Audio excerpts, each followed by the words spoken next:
25 ভাবছিলাম ভাগ্য পরিবর্তনের সাল। 4 মাস কেটে করে ছিঁড়ছি আমি। দৌড় আর বলিস না ভাই, কাজের এত প্রেশার আবার নিতে পারছি না। আর তুই কি টিকিটটা বুক করতে পারলি? হ্যাঁ, আজকেও তো চেন্নাইয়ের খেলা আছে।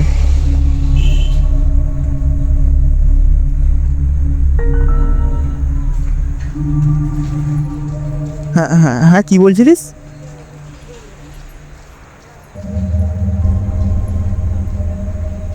একটু ধর তো।